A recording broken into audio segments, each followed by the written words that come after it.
আমরা যারা ফটোশপে ইমেজ নিয়ে কাজ করি আমাদেরকে কিন্তু মাঝে মধ্যে ইমেজের স্ক্রিন রিটাচিং করতে হয়।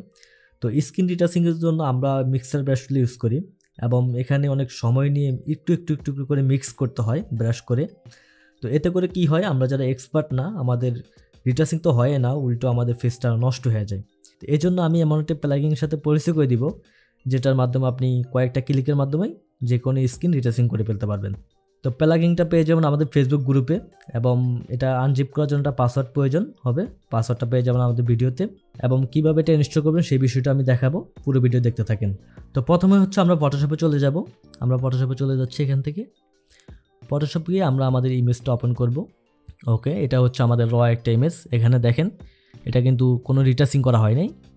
তো আমরা এখান থেকে ডুপ্লিকেট করব লেয়ারটাকে। কেন লেয়ার ডুপ্লিকেট করলাম? কারণ হচ্ছে যে আমি যাতে পরে দেখতে পারি আমাদের প্লাগিংটা কতটা কার্যকরী বা এটার রেজাল্টটা কীরকম, বিফোর আফটার যাতে দেখতে পারি। তো প্রথম লেয়ারটা সিলেক্ট করে আমি এখান থেকে ফিল্টার যাব। ফিল্টার থেকে আমি একদম নিচে স্ক্রিন পাইন্ডার নামে একটা অপশন দেখতে পাবো। এটা আমার ইনস্টল করা আছে, এই জন্য এখানে শো করতেছে। আপনার যদি ইনস্টল করা না থাকে তাহলে আপনাদের এখানে শো করবে না। তো কীভাবে ইনস্টল করতে হবে সেটাও আমি দেখাবো ভিডিও শেষের দিকে। তো আমরা প্রথমে দেখি এটা কাজ কীভাবে করে। তো আমরা স্ক্রিন পাইন্ডার ক্লিক করলাম। এখানে কিছুটা সময় লাগবে, আপনি একটু অপেক্ষা করবেন। তো এই যে দেখেন আমাদের স্ক্রিন পাইন্ডার ওপেন হয়ে গেছে। আমরা যে ইমেজটা ওপেন করছি সেই ইমেজটা আপনি বাম সাইডে দেখতে পাবেন এবং এখানে দেখেন আমাদের লিপসের যে কালারটা এটা কিন্তু ডার্ক হয়ে আছে, সেই সাথে ব্যাকগ্রাউন্ডটাও ডার্ক। তো ডার্কটা হচ্ছে এখানে ডিসিলেক্ট। আমরা এখান থেকে যে ইপিটগুলো ইউজ করব এগুলো আমাদের ওই ডার্কের উপরে অ্যাপ্লাই হবে না। আর এই যে আমাদের ফেসটা হোয়াইট হয়ে আছে, হাতগুলো হোয়াইট হয়ে আছে, এই হোয়াইটের উপরে শুধু আমাদের এই পিসেটগুলো অ্যাপ্লাই হবে। স্ক্রিন পাইন্ডার এটা খুব গুরুত্বপূর্ণ জিনিস। আপনি ফটোশপের আরও কিছু প্লাগিং পাবেন, ওগুলা দিয়ে আপনি রিটাচিং করলে হয়তো আপনার পুরো বডি হয়ে যাবে, তখন জিনিসটা আরও খারাপ দেখা যাবে। তো প্রথমে আমি ইমেজটাকে একটু জুম করে নিচ্ছি যাতে আপনারা খুব ভালোভাবে বুঝতে পারেন। আমরা এই যে ডাইন সাইডে একটা অপশন দেখতে পাবো অ্যাপ্লাই পিসেট এবং এখানে অ্যারোর মতো একটা আইকন আছে। আমি যদি অ্যারোর আইকনে ক্লিক করি এখানে রেডিমেড কিছু পিসেট দেখতে পাবেন। আপনি এখানে এই পিসেটগুলো ইউজ করে রিটাচিং করতে পারেন এক ক্লিকে এবং আপনি ম্যানুয়ালিও এখান থেকে করতে পারেন। তো আমি মিডিয়ামটা যদি ক্লিক করি দেখেন আমাদের স্ক্রিনটা মিডিয়াম হয়ে গেছে। আমি যদি এখান থেকে হাই দিয়ে দিই দেখেন পরিবর্তন হয়ে গেছে, এটা কিন্তু আরও বেশি হয়ে গেছে। আমি আরেকটু জুম করতেছি, আবার দেখাচ্ছি। আমি যদি লাইটে যাই আমাদের স্ক্রিনটা একরকম থাকবে, মোটামুটি কিছুটা রিটাচিং হবে। আমি যদি এখান থেকে মিডিয়ামে আসি আরেকটু বেশি হবে। এখান থেকে যদি আমি হাই করে দিই এটা অনেকটা বেশি হয়ে যাবে। ওকে, এবং এখানে একটা অপশন আছে, আমি যদি এখানে ক্লিক করি আমার বিপদটা দেখাবে যে অরিজিনাল ইমেজটা কেমন ছিল। আমাদের অরিজিনাল ইমেজটা ছিল এরকম এবং আমরা স্ক্রিন পাইন্ডার দিয়ে এরকম রিটাচিং করে ফেলছি। এবং এখানে কিছু অপশন আছে আপনি ম্যানুয়ালি এগুলো করতে পারেন। আপনার যদি মনে হয় যে স্ক্রিন ব্রাইটনেসটা আর একটু বাড়ানো উচিত তা আপনি এখান থেকে এটা বাড়ায় দিতে পারেন।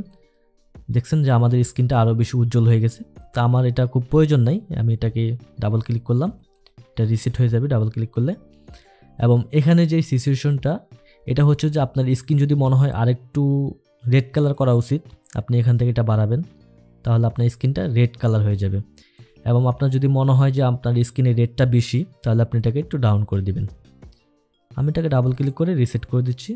এবং এখানে শ্যাডো আছে, যে শ্যাডো হচ্ছে যে আপনার যে পার্টগুলো ডার্ক আছে এই পার্টগুলো আর একটু হাইলাইট হয়ে যাবে, ডার্ক পার্টগুলো। তো আমাদের এই ইমেজটা কিন্তু সব কিছু ঠিক আছে, এই জন্য এটাকে খুব বেশি মডিফাই করতে হয় নাই। আমি শুধু এখান থেকে পিসিটি ইউজ করলাম। এরপর আপনি ওকেতে ক্লিক করবেন। ওকেতে ক্লিক করার পরে এখানে কিছুটা সময় লাগবে, কয়েক সেকেন্ড আপনি অপেক্ষা করবেন। এই যে হয়ে গেছে। তো এখন যদি আমি এখান থেকে লেয়ারটা অফ করে দেই তাহলেই বুঝতে পারবেন। আমি উপরে লেয়ারটা অফ করে দিচ্ছি যে এটা হচ্ছে আমাদের অরিজিনাল ইমেজ বিফোর এবং এটা হচ্ছে আমাদের আফটার। এবং এটা যে ফেসটা রিটাচিং করছে এটা কিন্তু মম পলিশের মতো করে দেয় নাই। এটা দেখেন আপনার ফেসে কিন্তু টেক্সচার রেখে দিচ্ছে, এই যে ফেসের কিন্তু টেক্সচারটা আছে। তো বুঝতেই পারছেন যে স্ক্রিন পাইন্ডার কতটা কার্যকরী একটা প্লাগিং, আপনারা চাইলে ইউজ করতে পারেন। এবং যারা ওয়েডিংয়ে কাজ করে বিশেষ করে এটা ওদের জন্য খুব বেশি প্রয়োজন।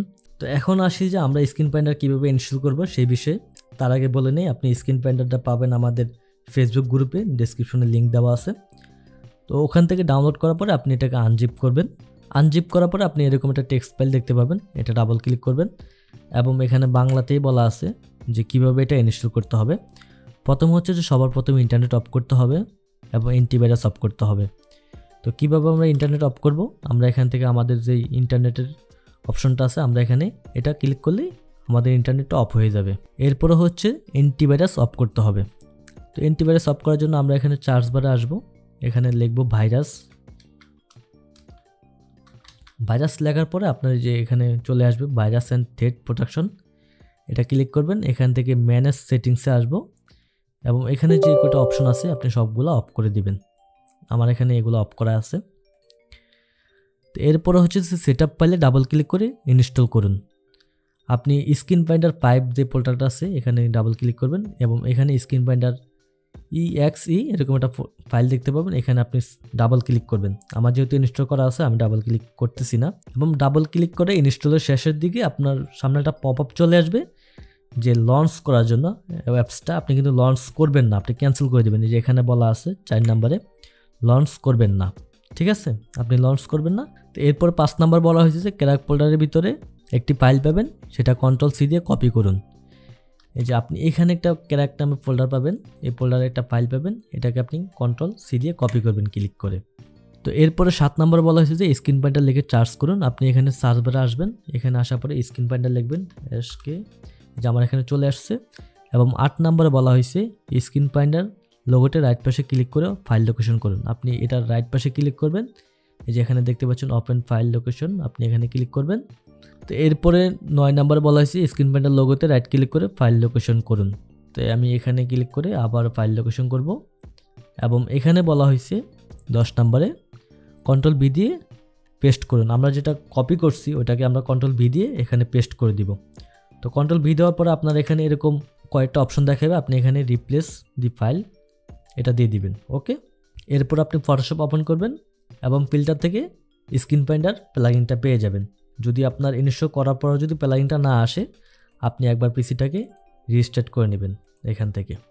তো আজকের ভিডিও পর্যন্তই। যদি ভিডিওটি ভালো লাগে অবশ্যই সাবস্ক্রাইব করবেন, আর হচ্ছে যে পরবর্তী ভিডিও কী নিয়ে চাচ্ছেন কমেন্ট করবেন। আল্লাহ হাফেজ।